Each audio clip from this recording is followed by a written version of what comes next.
All right, the first item on our agenda tonight is a special presentation to the Messier family. And I'm going to ask Betty and all of that family, if they would, join me at the podium, please.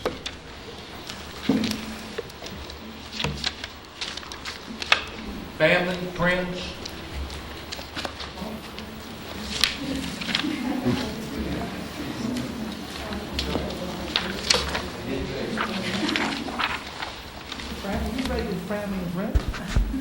Yeah, it'd be fine.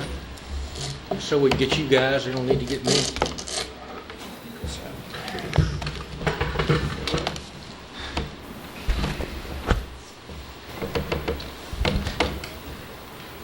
Five, you can just let me know when if you've got all of them, or what they need to do.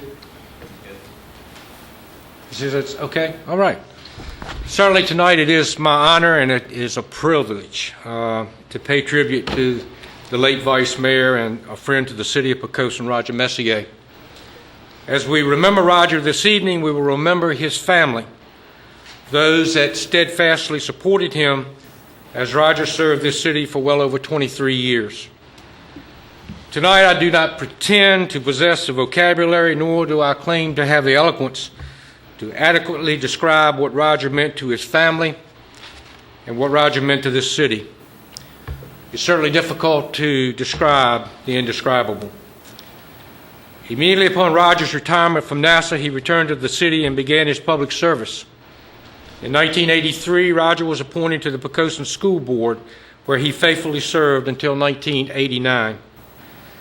His service on the school board was a perfect fit because of his great love for young people, especially the youth of Poquoson. Roger fought to give our children the education that is envied everywhere in the Commonwealth. The facilities that exist today are a direct result of the efforts of Roger Messier. Roger was elected to the City Council in 1990, where he served 12 years.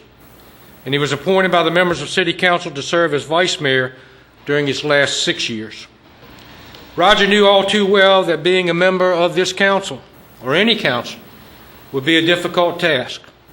But Roger was not shaken by the task that he would undertake.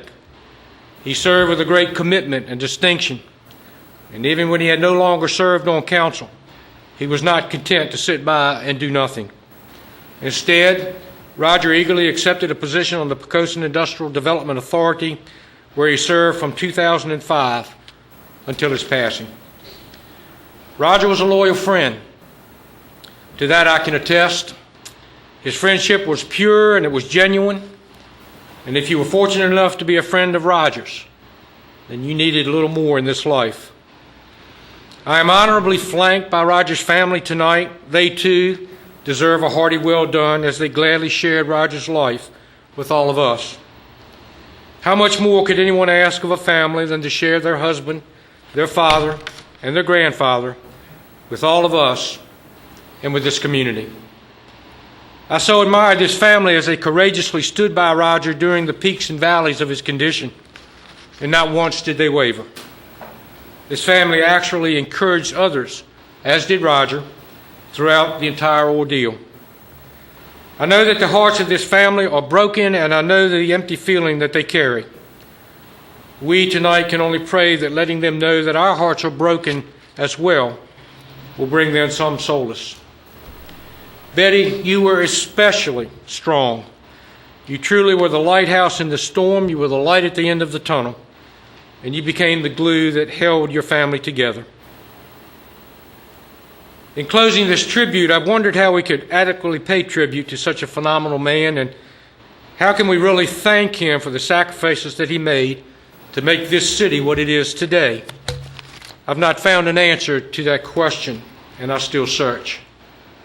However, I think I know what Roger would say. I think Roger would say, thanks for allowing me to serve. He would want this city to move forward. He would say, love your God, love your family, and love your city. The light that burns so brightly here has not really gone out. In fact, it burns much brighter in his new home. Tonight there are no goodbyes, only fond memories and thanks for this family's loved one for our colleague, and for our dear, dear friend. And Betty, I have some presentations I'd like to make to you. The first one is the picture that hung in City Hall for so long of Roger when he was our vice mayor. We want you to have that. I'm going to read the resolution if you would bear with me just a second.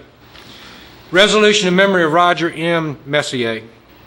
Whereas Roger N. Messier, a longtime resident of Poquoson, passed away on April 30th, 2010, and whereas prior to his death, Roger N. Messier was a very active community leader, serving with distinction on the Poquoson City Council from July 1990 to December the 31st, 2002, a period of 12 years, during which time he served as vice mayor from July 1996 to December the 31st, 2002. And whereas Roger N. Messier served 2 full terms on the Poquoson School Board from July the 1st of 1983 to June 30th, 1989, during which time he was chairman for 3 years. And whereas Roger M. Messier was a member of the Poquoson Industrial Development Authority from March 28, 2005 to his passing, and was active in several community organizations to include the Kiwanis and the American Legion Post 273, serving as Department Commander for the State of Virginia of the American Legion and Master of Ceremonies for the Virginia Boys State that was sponsored by the American Legion. And whereas Roger N. Messier served his country in the United States Air Force Korean conflict for 4 years and was a member of the NASA Houston Space Program team, receiving various awards to include the NASA Exceptional Bravery Award. And whereas Roger M. Messier will long be remembered and respected for his leadership and unselfish devotion to this community and to his country. Now, therefore, be it resolved by the Council of the City of Poquoson, Virginia, Section 1, that the death of Roger N. Messier is a distinct loss to the City of Poquoson, and City Council does hereby express its deepest sympathies and condolences to his family. Section 2, that his dedication, contributions, influence, and leadership were invaluable and will be forever remembered by the members of City Council, the community, and city employees. In Section 3, that this resolution shall become effective immediately upon its passage, and a framed copy presented to his family in recognition of high esteem with which he was and still is regarded by all who knew him. Betty, I'd like to present that resolution to you as well. And we also have copies of the eulogy. It took two frames to do it, but Judy and Vicki got that done, and it's expertly done, and we really want you to have that. And you know, we certainly want to hear from a member of your family if you have something to say, but we want you to know how much we love your family, and we love you, and we certainly love Roger. And we're going to miss him. He would have, you know, he's looking at us right now, and he's having a good time. And I guess our hope is that we'll see him again one day. So if there's anybody in the family, sure, go ahead. I would like to thank the City Council and the city staff for all of your prayer and concern and support that you gave us all during Roger's illness. He was proud of this city, and he was proud of the accomplishments that were made during his time on City Council. And as I go about the city and see this City Hall, the fire station, the widening of the roads, and the villas, I am proud as well. Thank you. Thank you. Was there anybody else would like? Okay. All right. We thank you. Thank you all for being here. Thank you. Appreciate it. This is you.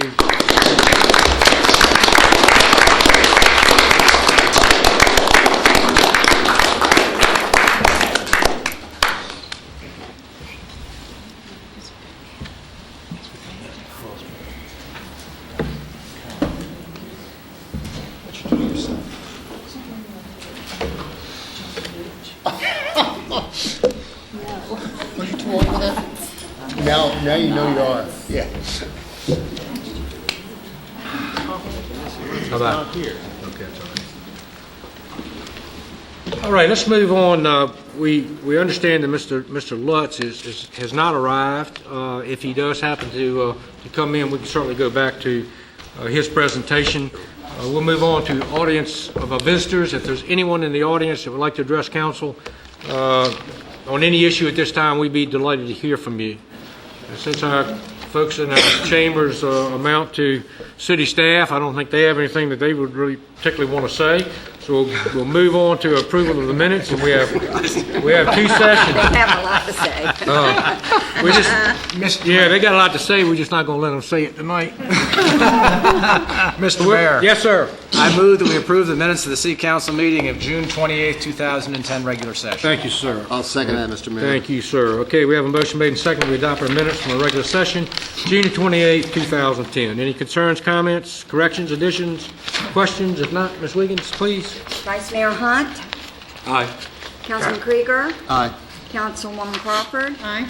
Councilman Marie, Aye. Councilman Freeman, Councilman Southall, Aye. and Mayor Helsel. Aye. Mr. Mayor, the motion carried by a vote of 7-0. Thank you, Judy. And the work session, June 28th? Mr. Mayor, I make a motion that we approve the minutes of the work session of June 28, Okay. 2010. All right. Second. Motion made and seconded twice.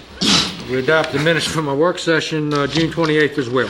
Any concerns or comments regarding those?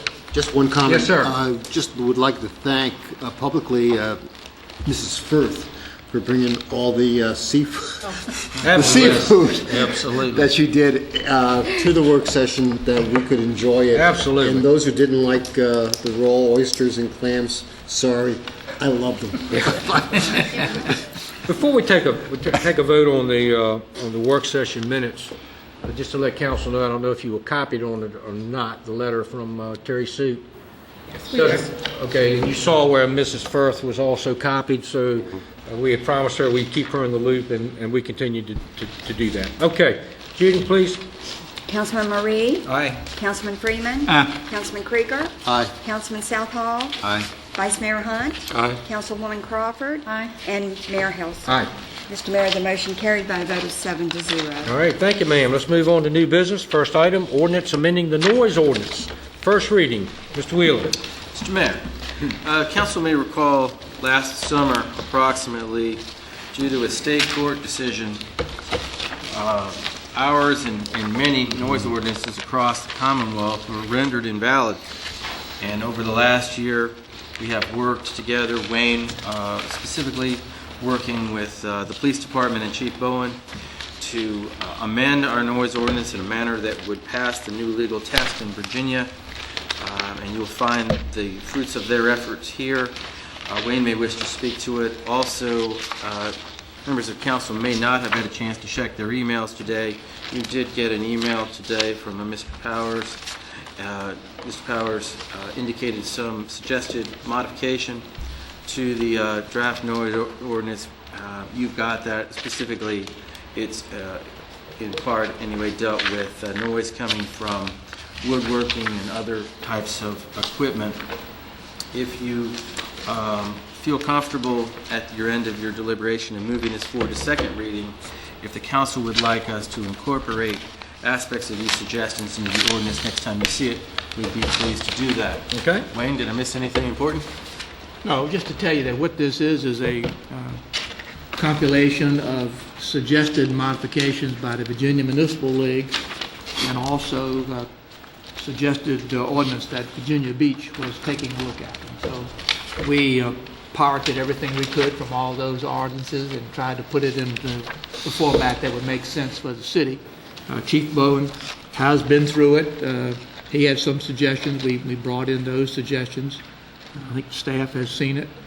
I did get Mr. Powers' email today, and his email dealt with, he apparently does woodworking and yard work, and he did not want to be caught up in a situation where he was using his tools, and that during daylight hours would create a problem. So I will take a look at modifying, I think it's section 37.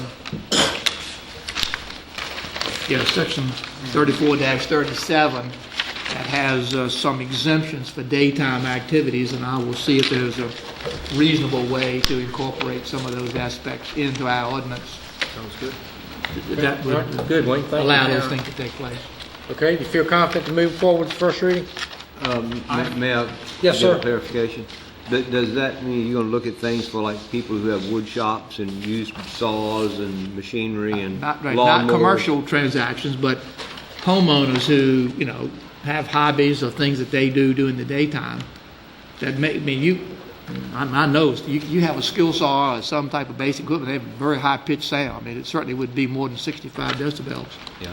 And I guess the hard part is, if it's an occasional thing, that's one thing. If somebody's doing every single day, all day long, I'm not quite clear in my mind exactly how I want to approach the exemption, but I will look at a reasonable exemption that will allow those things to occur, but not to occur in such a way as that they are daily occurrences, day in and day out, which in effect means that it's not commercial, but it's the same as commercial because it's occurring every day. That was one of my concerns, was not so much the number of decibels as it was the frequency of the occurrence. I mean, I whistle my dog in, and I guarantee you it's louder than what's permitted here. You can hear 50 feet away. So, things like that. I don't do that every day. That's mostly when he takes off. But, there are certain things where I was wondering, kids at a park are going to be louder probably than some of this on occasion. So Well, the I just problem want that to you be have real is, careful. based on the case, one of the principal elements of the case is exactly what we were talking about the burning ordinance. There has to be a discernible standard, and so the measure of sound is decibels, and that's that's a measurable sound. And the police department has acquired equipment that allows them to measure sound, and so they will be able to stand, so many feet away and get a decibel reading and determine whether or not this ordinance is going to be violated. So, yes. Could you tell, I guess I'm not current, why was the Virginia Beach and our ordinance ruled unconstitutional? All of the ordinances were ruled unconstitutional that did not have a measurable standard for enforcement. In other words, it's not enough for a police officer to go out there and say, you're making too much noise. Too loud. Okay. That's a personal opinion. That may not be uniform. Another police officer may be like me, hard of hearing, and doesn't know what's going on. So you have to have a standard, and that's what this approach does. It creates a measurable standard. The only comment I'd have about what's been said so far is we don't want to start watering the thing down before we even pass it, I think. Because if we're going to do that, we may as well just not even have a noise ordinance. Well, It's just a thought. I asked that question because I have a lawnmower that's really not quiet. And I occasionally work in my garage and have different wood projects and I use saws and drill presses and those kind of things, and I think those are reasonable things for lots of people to do. I don't do it 24 hours a day, nor do it 7 days a week, but occasionally I might want to build something and it might take me a week to complete it. But you don't do it at midnight either. I don't do it at midnight. But there's an exemption for lawn care and garden care and that kind of thing. Yeah, on page 5, there is that. This, when I read this, I saw it yesterday for the first time. I know we got the package on Thursday night, but I did read it yesterday, and my immediate reaction was, there's so many very specific things in here, and I can look through and see a lot of problem areas. Like on page 6, under D, it says that kids can't go outside and practice their musical instruments and drums and things like that if you can hear it more than 50 feet away. And animal noise, it does talk about barking dogs and things like that. It is plainly audible across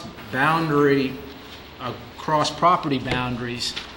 And there's a lot of stuff in here that can be really contentious, and I don't know how you enforce the barking dog. It says frequently or habitually, and Not measurable.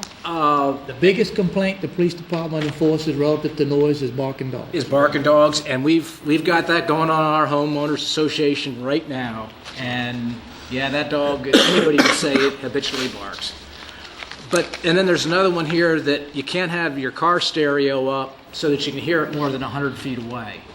And there's a lot of kids that you can hear it. 100 feet is not that far. It's only 33 1/3 yards.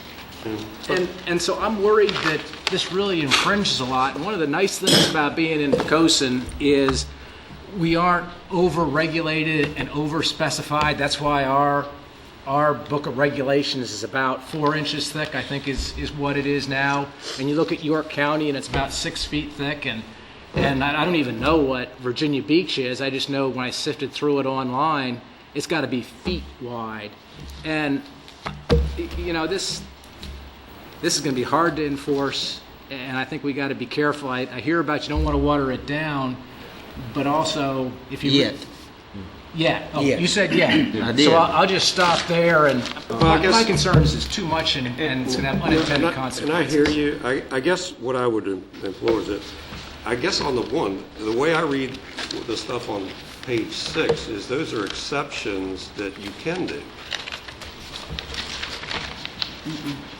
No, those are Civic prohibition. That's This enumeration shall not be construed to limit in any way the general contained in chapter 34. yeah. I was at the bottom of Okay. page 6, not the Okay, top. all right, I see what you're saying. Yeah, And then the other thing is that, I guess in the noise thing, where the decibel reading is 4 feet within, not on the exterior wall.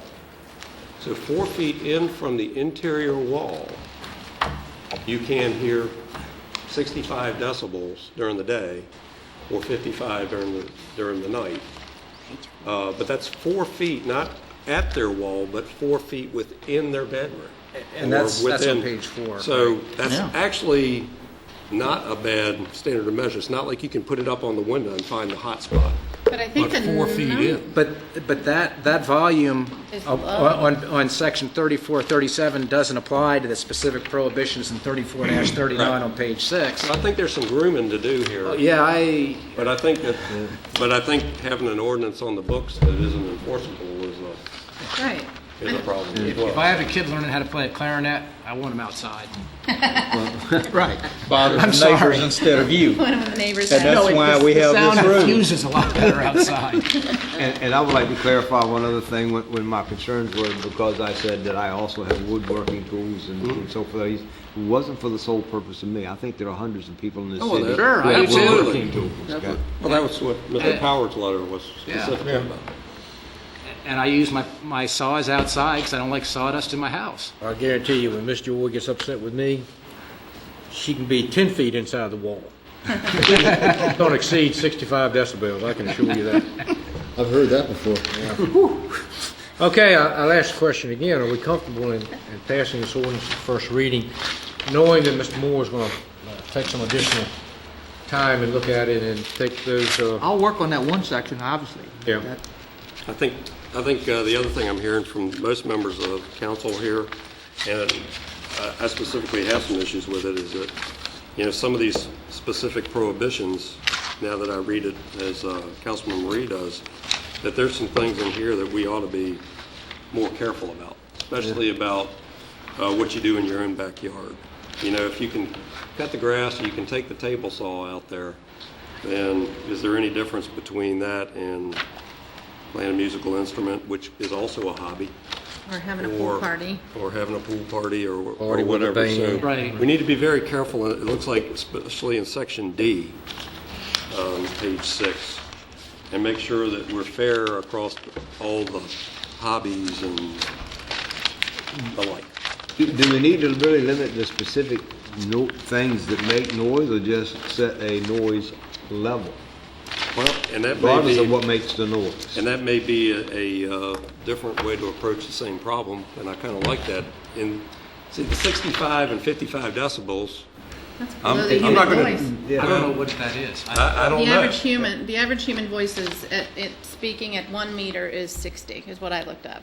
And, Okay. and I think that's kind of low. Well, people, if you're asleep in your bedroom and somebody's talking to you, you may not go to sleep. Right, right. So I don't want that at night. You know- But during the day, if I hear that from a car passing by my house, it's not going And to I bother noticed me. that they lowered it to 55 at night. At night. If you're talking 120, 135 dBs after 10 o'clock at night or 9 Yeah. o'clock at night, then that's a different issue. But trying to specify what's going to make the noise is a ridiculous thing, I think. Again, I think you'll just find yourself working through pages and pages of things to do that.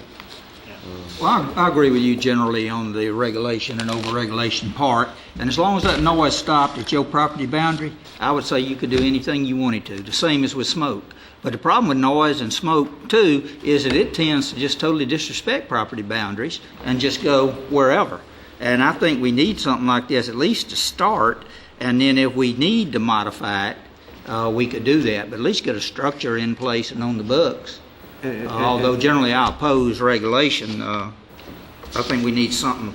And if we do that, and if we simply come up with some decibel level that's an appropriate decibel level, whatever is making the noise, if it's measured on your property or inside your house, or somebody can take a meter and measure it and then enforce it, because there are some specific things that you can measure, that's one thing.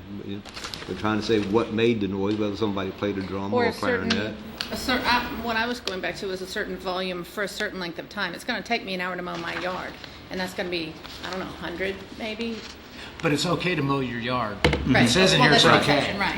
Right. But sometimes I think, a sound for I think we need to be careful about the amount of time maybe, or I don't know. I just don't want to be too draconian with the rule. I do think we need an enforceable ordinance. Do we currently have an ordinance that governs heavy equipment, certain time of the morning that they can start? It says you can't begin construction work until at like 7:30 or something like that. I can look it up, but I think... No.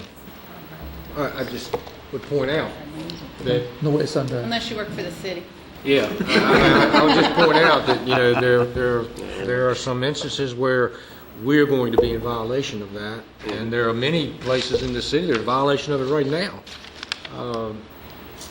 Where did the 65? You may want to consider postponing the ordinance, and I each think of you send your email that's a comments good to the idea, city Wayne, manager, and because we try there's- to compile them and If we were to rework it to your send somebody satisfaction. out tomorrow morning at 7 o'clock, you're going to find bulldozers, you're going to find heavy equipment running in this city, and we've got an ordinance that prohibits that.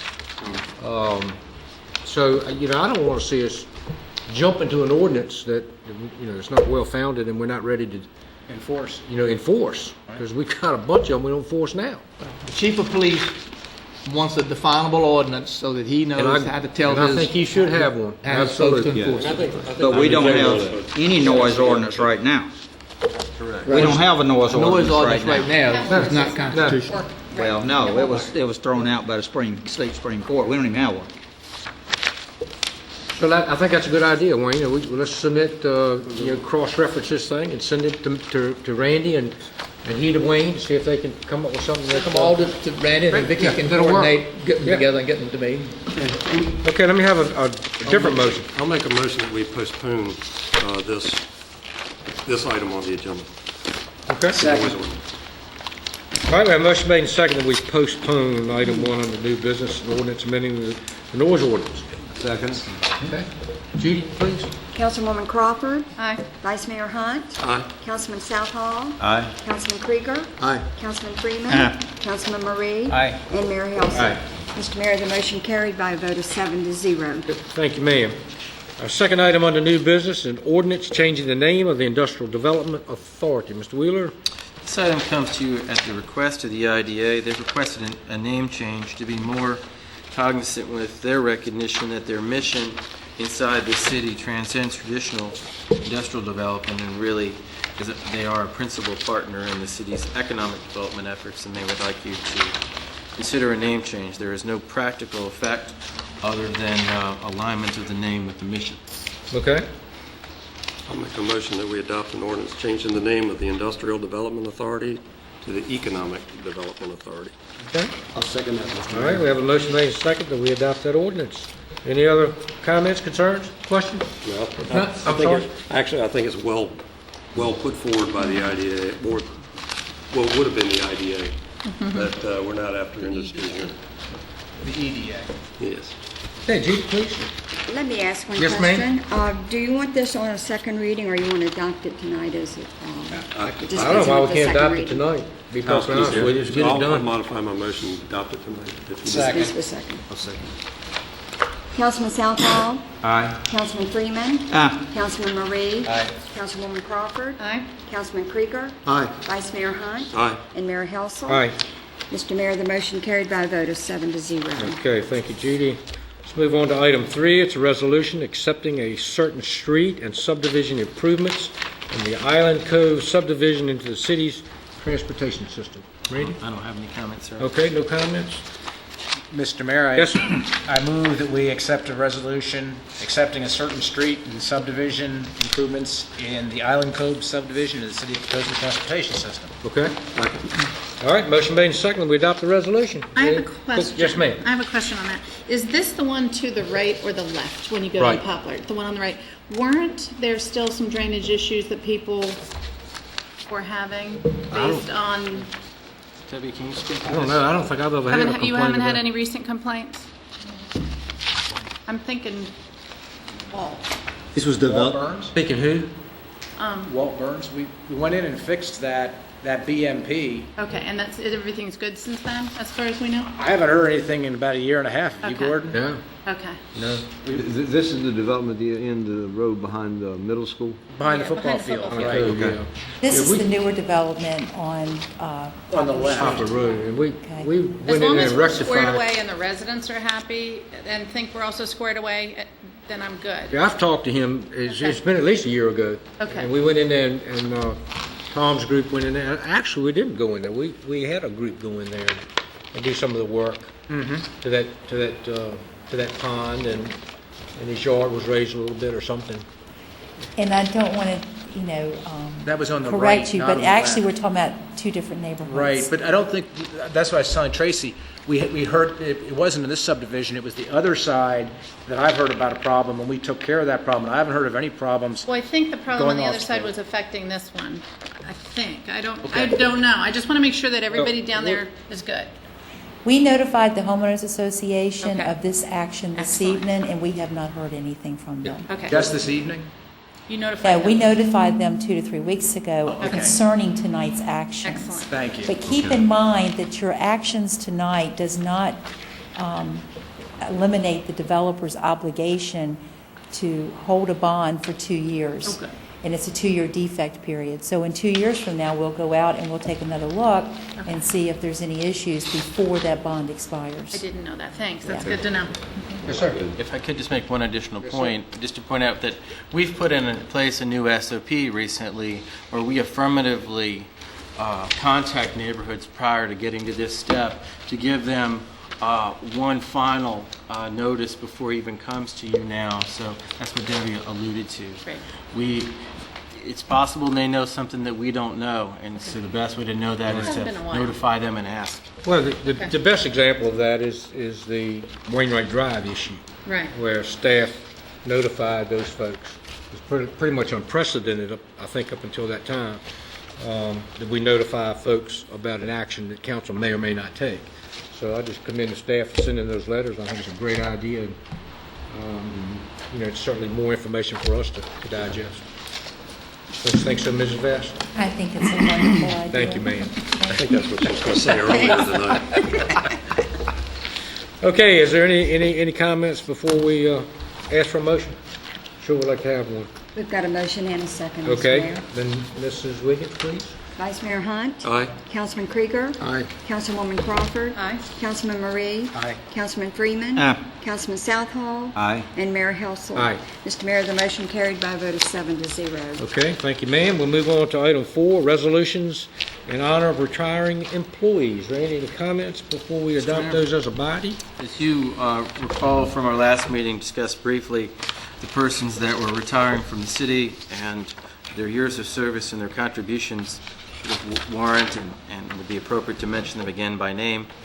James Holloway, Joy Inslee, Pam Thoman, Linda Finch, Jeff Blimo, and Joseph Inslee. Those 6 persons together put in 143 years of service to our community, and we are going to miss their contributions and hope that you will positively consider this resolution. Absolutely, absolutely. That's a lot of years. And we have some other events planned for them at proper time. We will certainly talk to those folks individually. Okay. Mr. Mayor, I Yes, sir. move we adopt the resolutions in bulk for recommending and honoring the aforementioned city employees. Okay, I'll second that. All right, motion made and second that we adopt the resolutions. Any concerns, any comments, any questions? If not, Judy, please. Councilman Marie? Aye. Councilman Freeman? Aye. Councilman Krieger? Aye. Councilman Southall? Aye. Vice Mayor Hunt? Aye. Councilwoman Crawford? Aye. And Mayor Helsel. Aye. Mr. Mayor, the motion carried by a vote of 7-0. Okay, thanks, Judy. Let's move on to item 5. It's a resolution seeking action by the General Assembly and the Governor to prohibit all predatory, usurious lending practices in Virginia. Mr. Wheeler, question? No, this is an item that comes to us from the city of Stanton. This is an issue that has been among the foremost in the minds of VML and VACO over the past several years. The General Assembly has given this considerable attention to. The purpose of this action is to make the position known of this city as it pertains to what they would call payday loans, and the specific but not sole emphasis is providing greater protection to our military families. And so we do recommend it for your consideration. Okay. And this is just a resolution, not something that'd be enforced here. It's basically just something, as I understand it, is making the case known to our delegates and to our state senators. Yes, sir. Okay. What is this modeled after? I see that it says not to impose an interest rate cap exceeding 36%. We didn't make that up. Where did we get this from?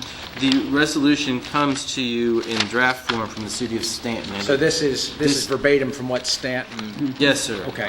And it is. They are attempting to get every city in Virginia to pass a similar. This is the same percentage that Glenn Oder speaks about Yeah. continuously, It's trying to fight which is still way too high. Trying to fight for years. Making loans Yeah. at 36%. Payday lenders. And that's Yeah. the height. Wow. You can make Simple loans as it is. with fees and loans up to 36% a year. And when you look at all the payday places on Mercury and other things, the reason why they're open is they make money. Right. And they can keep it open, and it is, in my opinion, it's predatory. And Okay, someone prepare with the motion? Mr. Mayor, I make a motion that we adopt the resolution seeking action by the General Assembly and Governor to prohibit all predatory, usurious lending practices to the Commonwealth of Virginia. Okay. Second. All right, we have a motion made second. We adopt the resolution. Any other questions, any other concerns? If not, Judy, please. Councilwoman Crawford? Aye. Vice Mayor Hunt? Aye. Councilman Southall? Aye. Councilman Krieger? Aye. Councilman Freeman? Aye. Councilman Marie? Aye. And Mayor Helsel. Aye. Mr. Mayor, the motion carried by a vote of 7-0. Okay, thank you, Judy. Item 6 is a discussion of information pertaining to driveway standards. Mr. Wheeler? Mr. Mayor, council members will recall at your last meeting, you received a request from Mr. McFetrich of 924 Poquoson Avenue to consider making amendments or modifications to the city ordinances pertaining specifically to the construction standards in public rights-of-way adjoining public streets, commonly driveway aprons.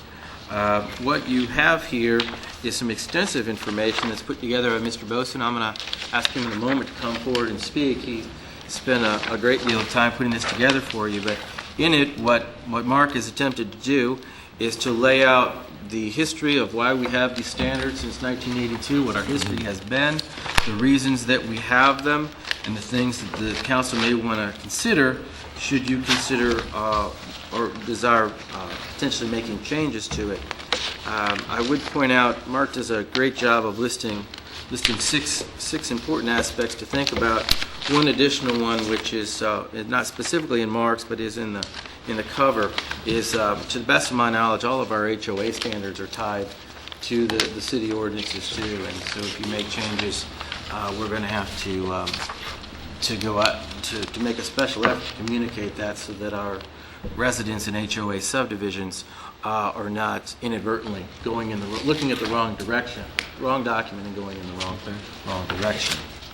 Mark, would you like to come forward? Well, he comes Is up. everybody familiar with the address that we're talking about? Okay, good. Welcome, Mark. Appreciate council giving me this opportunity. As Randy stated, construction standards for residential driveway aprons, we developed these standards so that they be consistent and uniform and safe to the general public. The ordinance was adopted in 1982. Of course, any driveway that was constructed prior to the adoption of the ordinance was grandfathered. However, any future improvements to those driveways would have to meet current city standards. There's 2 detailed specifications for the installation of these driveway aprons within the public right-of-way. One is concrete, the other one is asphalt pavement. Concrete has to be installed within the public right-of-way, minimum 6.5 foot in length. It consists of 7 inches of 3,000 PSI A3 concrete and placed on a dry compacted subbase. It must be minimum 14 foot wide at the roadway, 10 foot wide at the property line, and must maintain 18 inches from the edge of the pavement. Reason for that is Public Works does the tie-in to the pavement, to the concrete. That enables us to, during repaving of any roads, we can cut this area back out and it can be tied back into the new pavement when the new pavement goes down. It also allows for the snow plows on certain roads.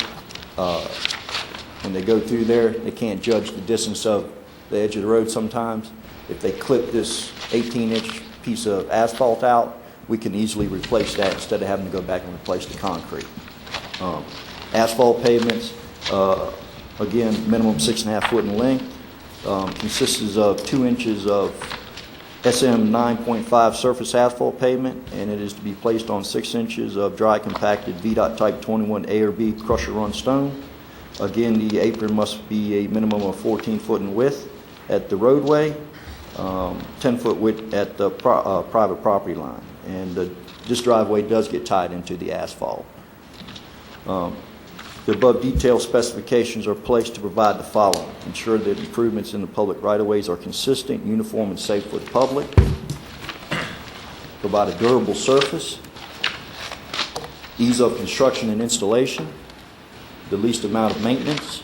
Least cost and time-effective method. And ease of removal and replacement.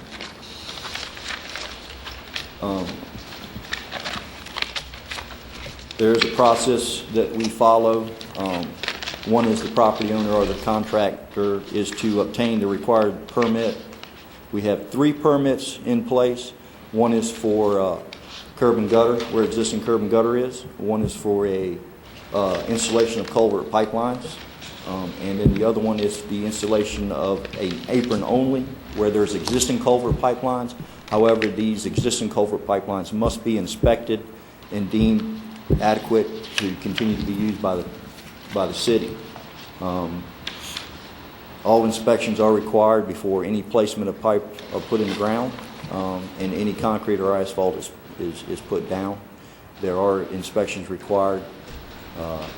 Public Works completes all the inspections, and it's the responsibility of the person who obtained the permit to schedule inspections. And like I said, it details in the summary here, the whole entire process from start to finish. But I'd be more than happy to answer any questions that anybody has.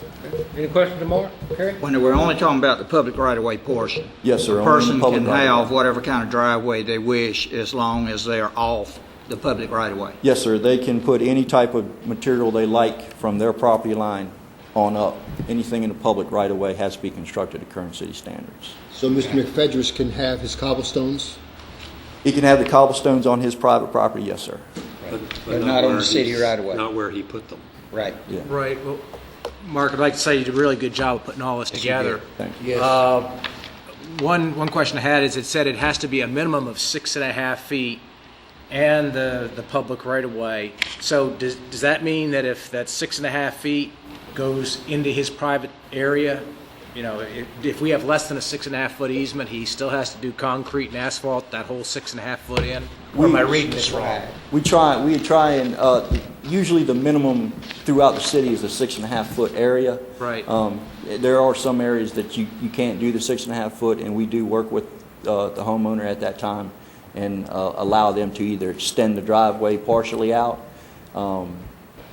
It's not one of those, perfect situations. But, we go to where the right-of-way line is, and that's where we stop. And like I say, sometimes it's not 6.5 foot. Right. I know some cases we don't have right-of-way. I mean, for the sidewalk committee, we're seeing we don't have 6.5 foot right-of-way, unfortunately, off the road everywhere. But So that we go to the property line or 6.5 feet, whichever is less? Right. Whichever is less. Yeah. So if you had 15 feet of right-of-way, you'd only go after 6.5 foot. No, they would have to do the driveway entrance in that entire 15-foot span. 15 foot. If there was a 15-foot span. And the main reason you're after this is, from what you said, is for snowplows, digging it up or repaving? Yeah. And is that usually within 6.5 foot, or is that usually just closer to the road? I'm looking for a middle ground here to see if the 6.5 foot makes sense. Well, what happens is, say you got a snowplow coming down the road, you know, it's hard to judge where the edge of the road is when there's snows there. Sure. So if he was to clip the edge of that driveway, you know, and it was all concrete, of course, it's probably going to chip a small piece of that concrete out. Asphalt, it usually just peels it back. Yeah. Like I say, these are easy to fix, to where if you put brick pavers in or cobblestones, if somebody were to hit one of those, it would tear the whole driveway out, and it would probably send some of them stones flying a good little distance, and, you know, oncoming traffic coming this way, or, you know, kids or somebody walking down the sidewalk or down the side of the street, they get hit by one of them. I mean, I'm sure it could cause pretty good injury. It could be liability issues as well. Yes, there could be very, very so Not much. to mention the hundreds of folks Yes, since there, 1982 that have complied to the ordinance. there has been other residents who have installed brick pavers and were required to remove them from the city's right-of-way. Several wanted to do this, and we told them that they could not do this. We did give them an option if they do want to do, you know, a nice aesthetic-looking driveway entrance.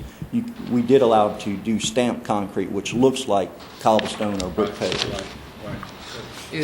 Is it the 6.5 foot referenced here in the city ordinance, or does it just say, does it just go back to No, the standard practices? The standards are on, when you get an issue of a driveway permit, the standards are on the back of the permit. Right. And you can also get standards from the Public Works Department.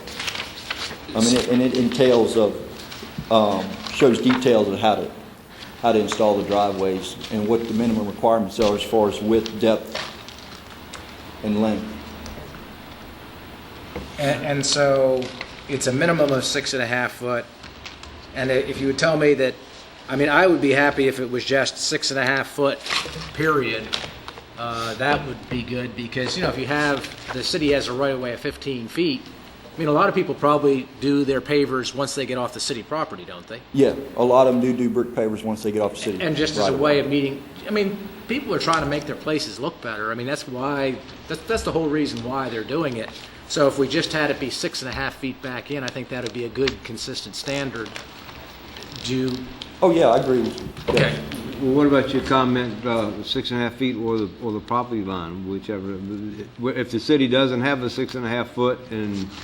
Well, we can't, it has to be 6.5 foot or the property line, whichever is more, whichever is less. I think we need to be a little careful, and I'm with you. I'm with your comment on beautifying the property, and I certainly don't want to infringe on that. But remember that the public right-of-way is more than just the driveway entrance. Correct. So It could be a sidewalk. So if we allow private citizens to put down any type of pavement, if we have to come to a sewer repair, or we have to put something else in, what will be the focus? It will be, city needs to put back what they took up. And that gets us into multiple surfaces that we're trying to install, and probably puts Public Works at a disadvantage. So I kind of stay away. I think the two things that I heard, one, I never heard anything about color prohibition in there. So, I mean, if you want to use colored concrete to match your stone, you can... We do allow them to use colored concrete if they like it. Right, and you did say that you allowed them to use stamp. We do allow them to do the stamped concrete, with the understanding that if the Public Works has to go in there to remove this apron for any reason, say to do sewer repair or install new drainage pipes, that we are only going to replace it back with a standard concrete broom finish gray colored apron. So, like on White House Drive, there's some really nice textured concrete. Yes, sir, that's a good Looks example like there. flagstones that's been put down. It really looks nice. That is a good example there, and that gentleman there is was notified before he poured that concrete that, if the city has to come in there and remove that for any reason, that we're only going to pour back a standard gray-colored broom-finished driveway entrance. And we allow them to pay the Ridge Road. difference to put back what they had?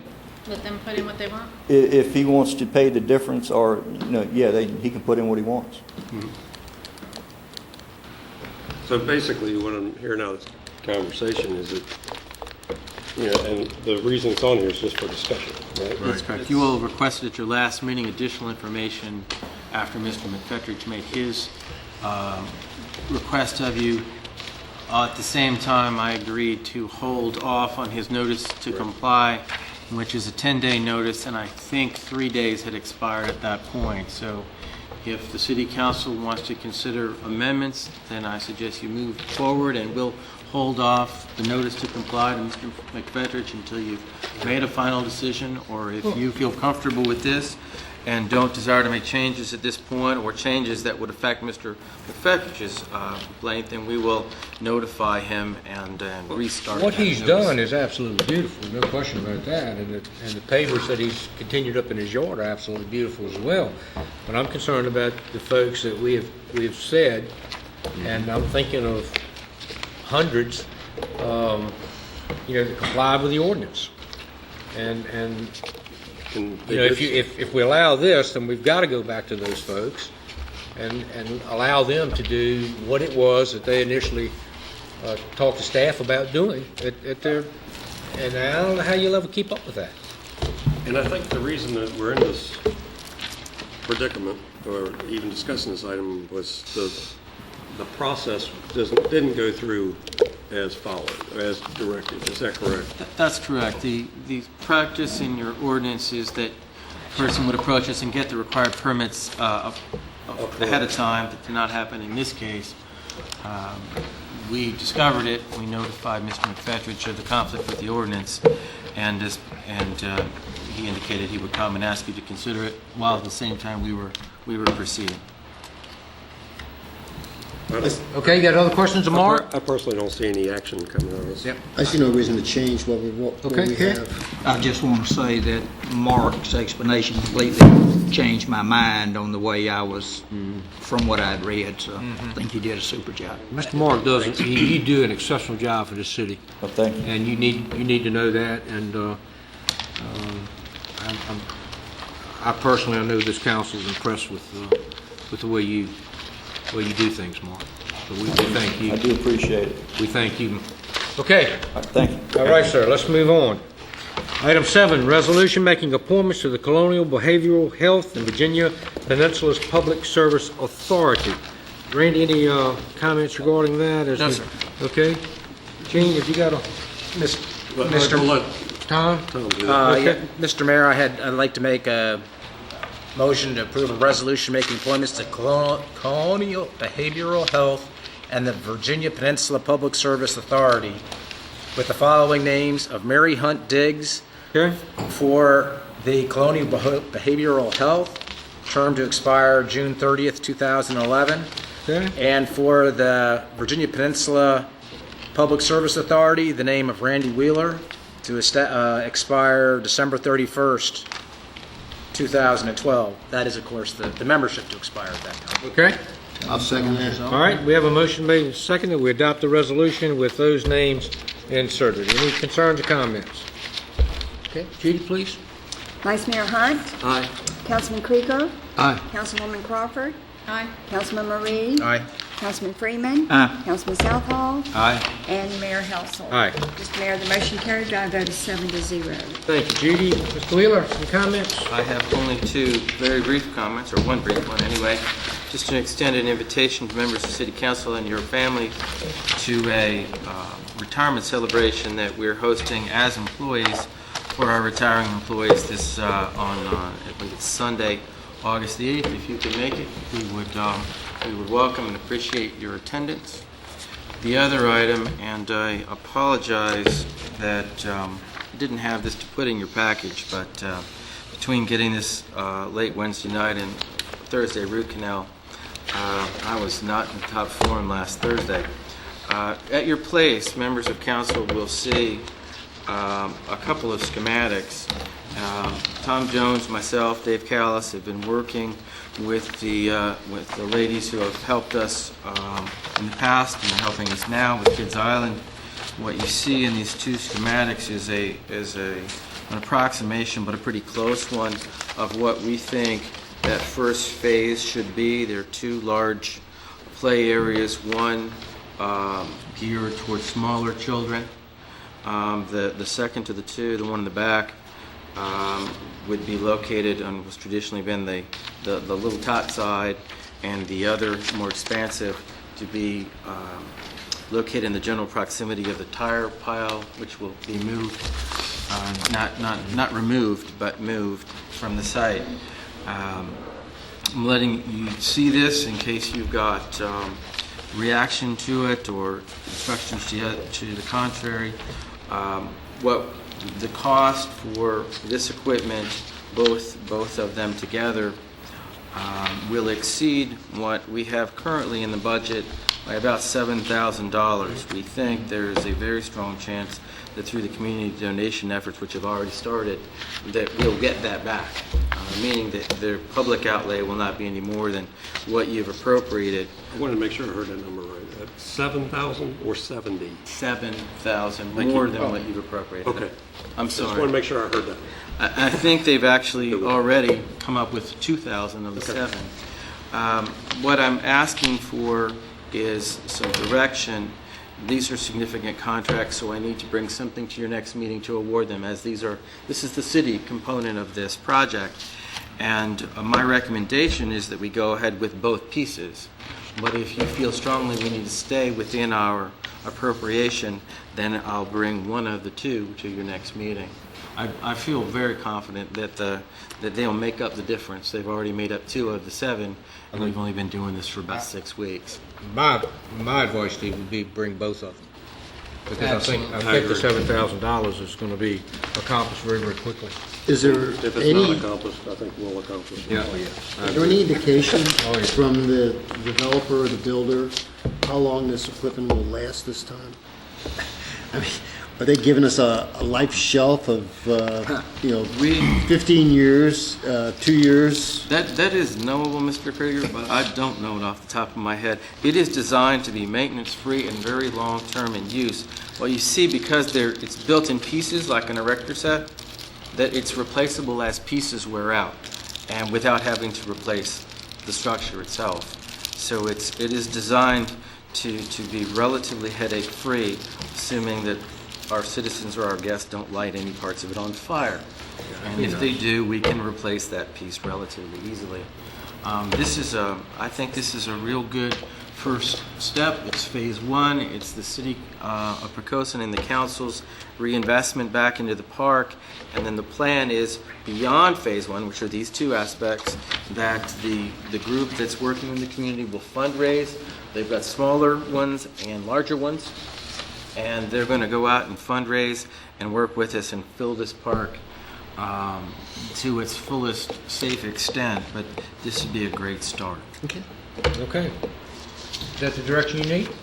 If there's no objection, There we'll is bring no- that. there is And no- Judy was kind enough to pass me a note, just as a reminder, most of your citizens, that our ARRA, American Reinvestment Recovery Act, project begins milling next week. So folks they'll be patient with us. We'll try to keep at least one lane open, but they'll see that project starting next week. Okay. I did have one question. On the smaller one, the equipment that's recommended for children ages 2 to 5 or 5 to 12, I see the handicap symbol. Is that for the entire structure or just that one small section? I just want to make sure we have enough handicap accessible things. More than, I believe it's for the entire structure. Okay. That's the intent. because when I look at the structure, I'm not sure how you would get a wheelchair up there or what they would do once they're there. in a wheelchair. So I just wanted to point out that maybe they could look at something to make sure that we have some. I'll go back and confirm that, Mr. Crawford. Thank you. Okay, any other questions? That's all I have, sir. Okay, council comments, Tom, anything? I had, well, two things, but they're kind of related.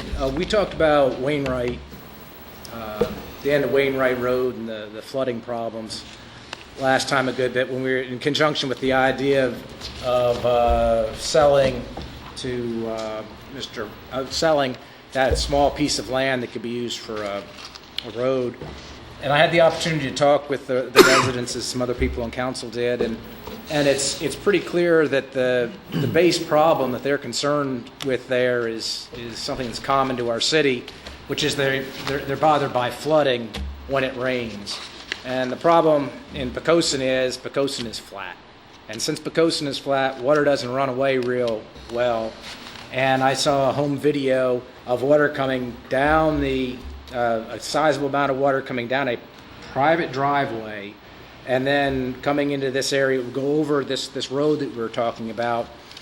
And that led me to walk the property, going all the way out to the water. And one of the things that I noticed, and I sent Randy a photograph, that pipe that goes underneath Poquoson Avenue, it appears that about halfway through there's a tarp hanging down, so you can't see all the way. What in the world the tarp is doing there, I don't know, but if you could investigate to see what that is underneath Poquoson Avenue, if it is in fact a blockage, because it looked like the tarp would flip it and flop out of the way, but you couldn't see, that would help some. And then also, the situations you got there at the end of Wainwright is it's kind of landlocked from the point of water. There's no good, really big, deep ditches that'll quickly carry rainwater away. And so they have to rely on taking water from various private properties, over various private properties, to get out to the main area and out to the city drainage ditches. So what I would ask, Randy, if you could talk to the homeowners that are along that ditch that runs all the way straight out to Poquoson Avenue, and see if something can be worked out to have that ditch improved. What's happened here is we've had family subdivisions come in over the years, and every time something is done, it modifies things just a little bit. We allow filling on properties. Sometimes it's controlled, oftentimes it isn't, and that affects where the water flows. And Randy, if you could, I'd be interested in seeing our family subdivision rules and make sure that we are not, we don't have anything in there that would allow small family subdivisions to cause worse drainage problems than you can get away with, as I put it, for the regular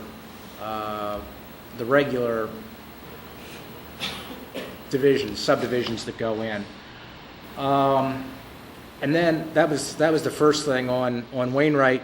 The second thing is, I noticed that across the street, the whole area has been clear cut. The ditches are put in on that IDA property, and of course I've had a lot of questions about that.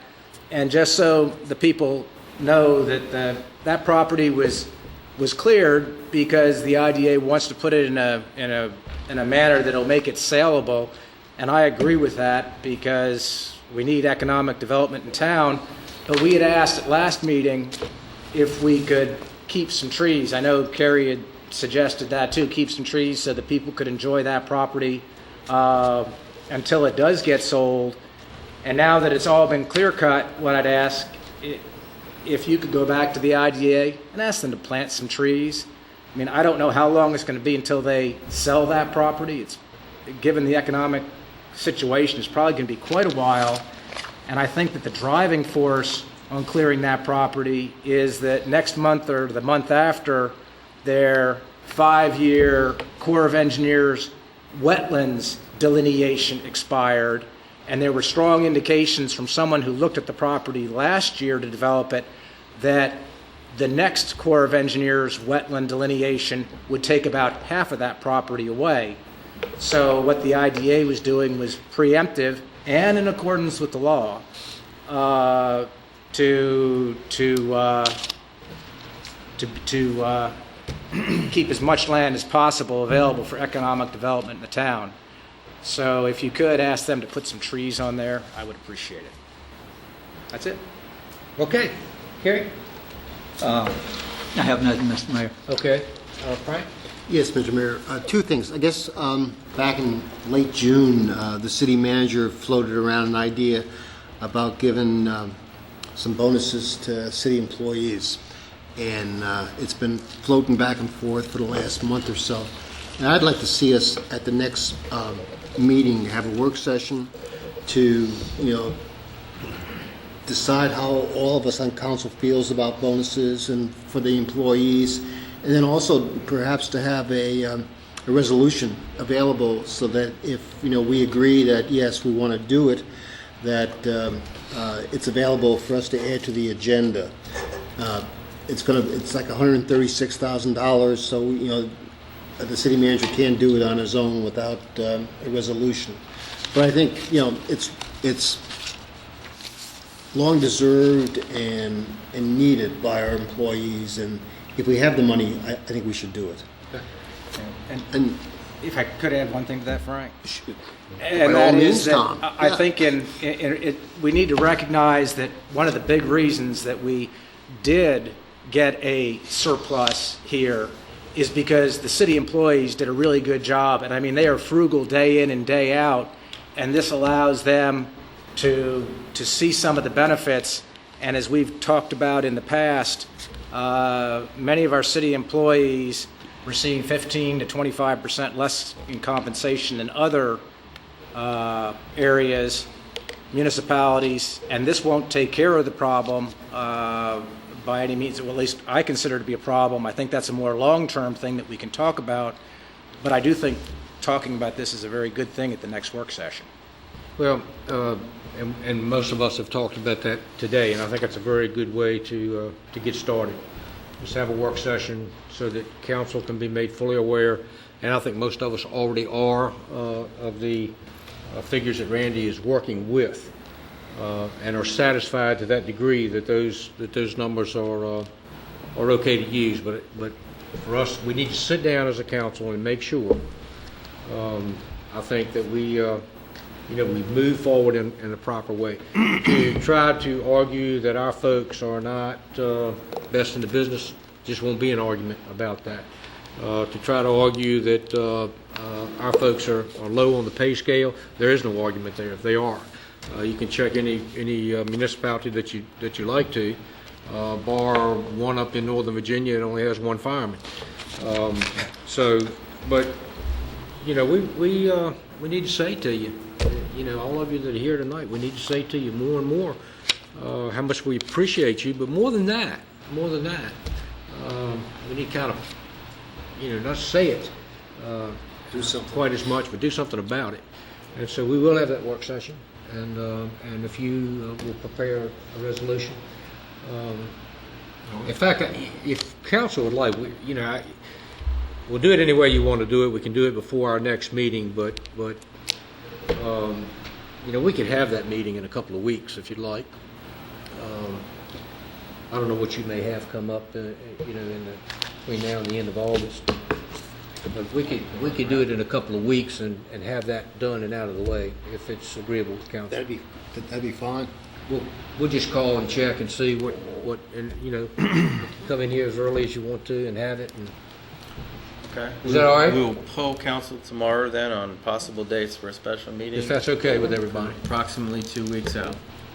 If we can't do it prior to the next meeting, could the manager possibly provide us with the figures that he has of what's available? Well, he can do that anyway. He can do that for us anyway. If you haven't seen them, everybody needs to see 136. Okay, Frank, anything else? No, I just had a personal comment, but I'll say that the city attorney, no, I won't say.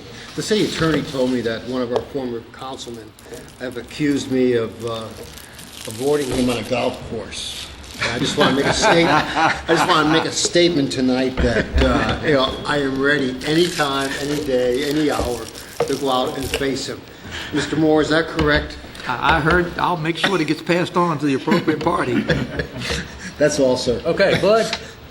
Yes, sir. Sometimes things are outstanding because they're not usually seen, and sometimes they're outstanding because they're just not there. And tonight, Mr. Herman Howard's not sitting in this audience, and he usually is. And this is the first time I noticed him being absent. And he was a very dedicated citizen who was concerned about the city of Poquoson, and I miss him tonight. Well said, sir, and thank you for saying that. Tracy? Everything's been said, thank you. Okay, Gene? The other thing is, I guess that we're ready now to bring the Library Advisory Board position back to the table. I'd like to do that next meeting. I think so. Especially if we have a session before their August meeting. It'd be a good time to do that. I guess I would, you're not going to hear me ever say anything about city staff not being deserving. I would remind everyone that city staff also consists of the 40% money that we put towards teachers. Okay, and they draw their checks from Poquoson City funds. The state pays in, so by default, they are city employees. And we need to be very cautious about dividing our employees by job function. As we deal with $136,000, it sounds like a lot for city staff, but city staff also includes the schools. So we just need to be aware of dividing our troops, because just like our staff, the teachers are also amongst the lowest paid in the Commonwealth, and we have some other things, and we may do better to put it towards a real program, the next budget, where we raise salaries instead of bonuses. Bonuses are a way of sometimes avoiding what you need to do. It's like put some money in somebody's pocket, but it doesn't help them on their retirement. It doesn't help them on a monthly basis do their family bidding. So I would just, and if the council feels like bonuses are the way that we're going to go, I'm going to be right there behind the majority of this council and would not support that. But keep in mind that, again, school employees are city employees. And where we go with this can rank on one side against the other, and I don't want to go there. I didn't think we were talking about that. I thought we were talking about everybody. I just want to make sure that we are. Because when you start dividing 136,000 by the number of employees, it doesn't come out to a lot. How many employees are there on the school side? 240. It's more. I think, Gene, it's about 60-70% are school employees. And I was talking about city employees, because the school board is given a budget from, well, we give money to the school board that they divvy up as they see fit, and we can talk about that all in the work session. And the state also did something, and all I'm saying is that we just need to make it fair, and that we need to consider all of that. Talking about raising taxes? No? Well, I think that's exactly why we need to have a work session, because we need to make certain that everything's considered when we do what we do. That's the basis, because there is this is something that we need to be united on if there's any way possible, because it's where we're headed is where other councils have headed, the state has headed, and hadn't been pretty. Even the state. But I'm confident that we will do what is best for all of our employees. Okay, what else, Gene? Anything? That's it. Okay, let me just run quickly through what's going on with the Wythe Creek Road project. Just tell council and the public that things are moving forward. City Council in Hampton has authorized their portion of the project. They did that in July. VDOT is certainly working with Hampton and with us to reduce the length of the project in Poquoson. VDOT has preliminarily agreed to administer the project, which is really important. And next week, the meeting, Hampton staff, Poquoson staff with VDOT to see where our next step is. But I'm encouraged. Me too. And I think Randy is as well, that we're going to see something happen to the entrance of our city in the not too distant future. The Wainwright Drive issue is certainly not a new issue. And there are some things, Tom, that can happen there. One of them is extremely expensive.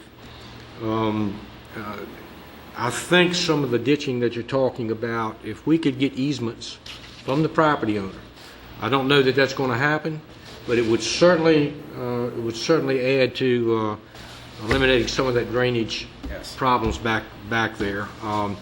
The reason I asked the council not consider that tonight was simply because those folks on Wainwright Drive have a lot more to say, and we want to take the time, I think, to hear what they have to say. And if you haven't visited that area, I have many occasions. You need to do it. You need to do it and see what the issues are. The city has made some strides there that I think were very positive, and those folks will tell you that some of the things that were done there by the city has helped them a great deal. But they do want to meet. They do want to meet, and we will arrange that so that we can talk with those folks again. I know Debbie has dealt with it for years and years and years. She dealt with the other road that is currently there for months and months and months before we were able to get the developer to even put some water on it so that the folks on the other side weren't dusted to death. So there's enough to go around there, believe me, and I would like to find a solution to that issue if we possibly can. I don't think we could spend $750,000 to upgrade the pipe going across Swift Creek Road. No. And the pipe that comes from the other properties, as far away as Hudgens Road, are routed in a different ditch altogether. And that ditch is about 6 inches wide, and it might be a foot deep. So it's absolutely not. When I leave my house, and when I left my house last Christmas Eve to go look at the water problem on Wainwright, I drove through 6 inches of water to get to 6 more. So there's a lot of water that heads in that direction.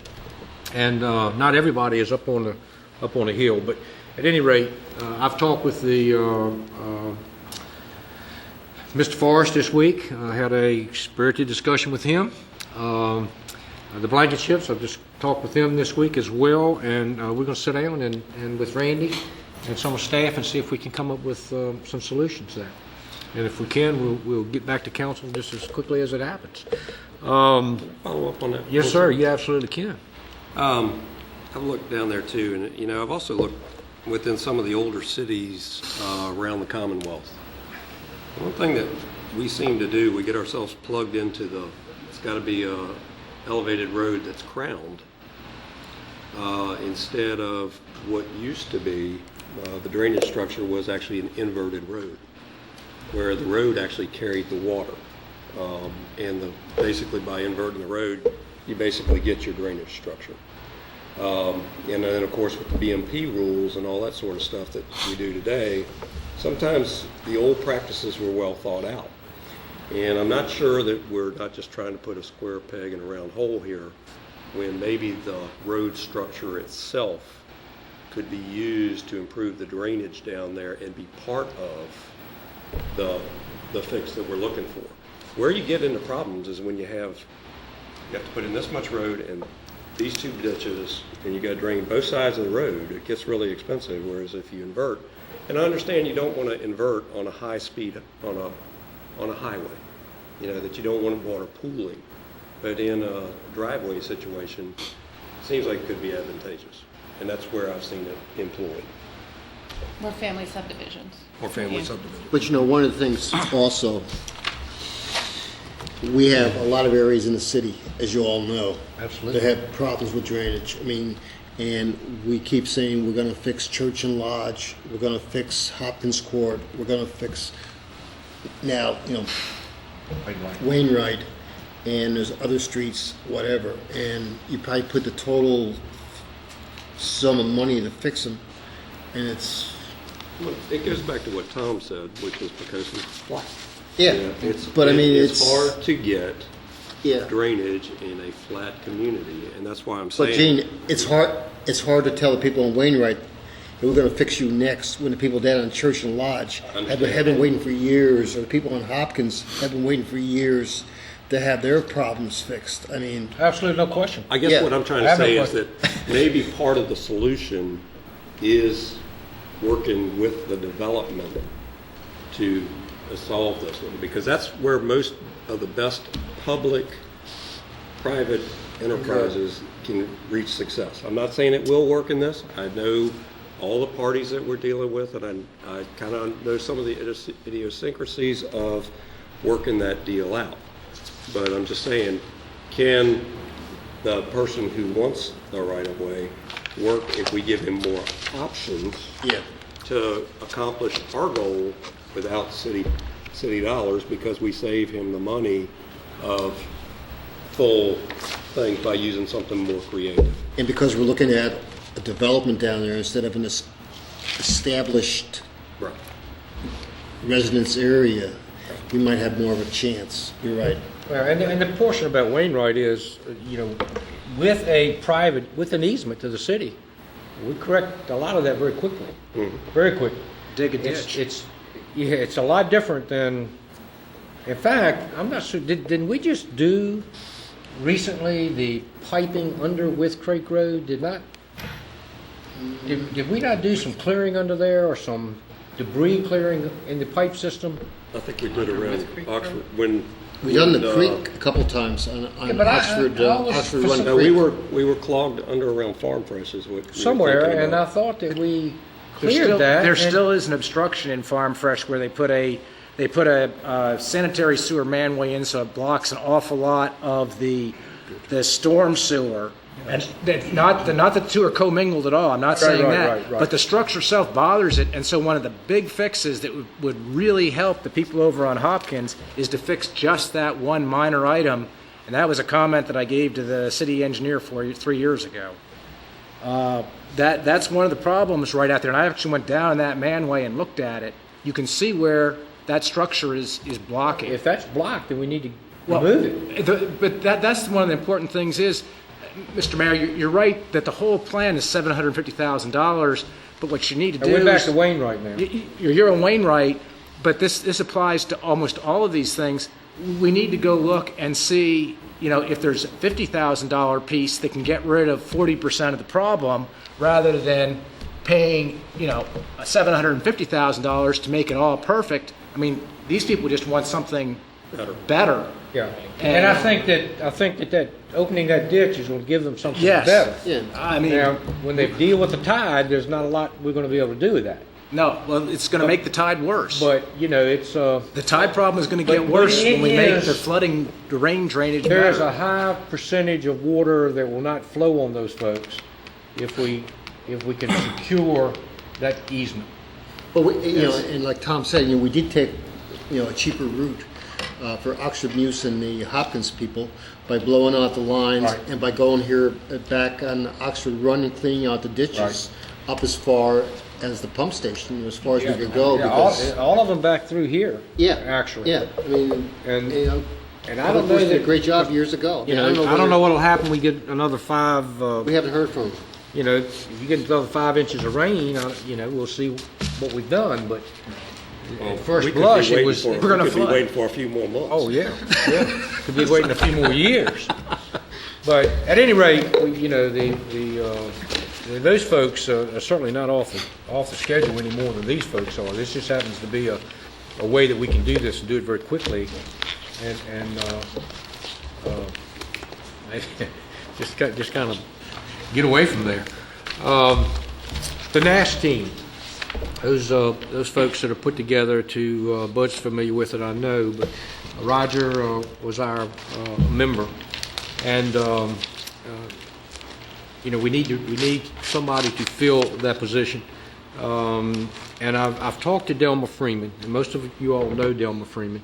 We'll be meeting with him in the morning, as a matter of fact, at 8:30. And Delma has encouraged me, at least, to say that he thinks that he would, really be willing to serve in that capacity. And one thing Delma certainly brings to the table is he's a former director.